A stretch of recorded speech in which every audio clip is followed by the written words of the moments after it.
কাকাকে পিটিয়ে খুন করার অভিযোগ উঠল ভাইপো ও তার মায়ের বিরুদ্ধে। জানা যায় বুধবার সকালে ঘটনাটি ঘটেছে বনগাঁ থানার চাঁদা জামতলা এলাকায়। জমি জমা নিয়ে বিবাদের জেরে বৃদ্ধ কাকাকে পিটিয়ে খুন মা ও ছেলের। মৃত্যুর খবরে চাঞ্চল্য ছড়িয়েছে গোটা এলাকায়। ইতিমধ্যে পুলিশ দুই অভিযুক্তকে আটক করেছে। পুলিশ সূত্রে জানা গিয়েছে মৃত বৃদ্ধর নাম হানিফ মণ্ডল। মেরেছে অজিফা মণ্ডল। আমার শ্বশুর মশাইকে। ভাইপো মেরেছে চাচাকে, ভাইপো মেরেছে। কেন মারলো কেন? জমি নিয়ে গন্ডগোল করে মেরেছে। কতদিন গন্ডগোল? জমি নিয়ে কোনো গন্ডগোল নেই।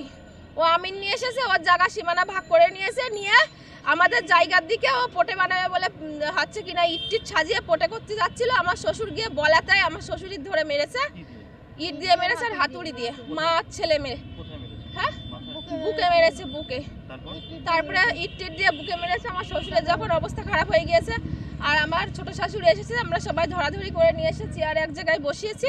সঙ্গে সঙ্গে ফোন করছে, বলছে কি যে আমরা আমাদের কি মানে পুলিশের সঙ্গে ওদের হাত আছে, তাদের কাছে ফোন করবো, এক্ষুনি মজা বুঝাবো, ভিডিও করে রেখে দিয়েছি, ভিডিও দেখাবো, এইসব বলে তখনই মারা গিয়েছে। আমরা জানি না, আমরা হাসপাতালে নিয়ে এসছি, আমরা জানি না তো যে মারা গিয়েছে কিনা।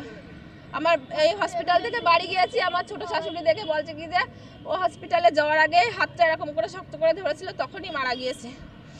কি নাম যিনি মারা গেছেন? হানিফ মণ্ডল। কত বয়স হবে? 54। মানুষের পাশে মানুষের সাথে আমরা আছি এই বাংলাতে। আপনারা দেখছেন সংবাদ শিরোনাম। দেখলেন তো অনেক কিছু, এবার দেখুন নতুন কিছু।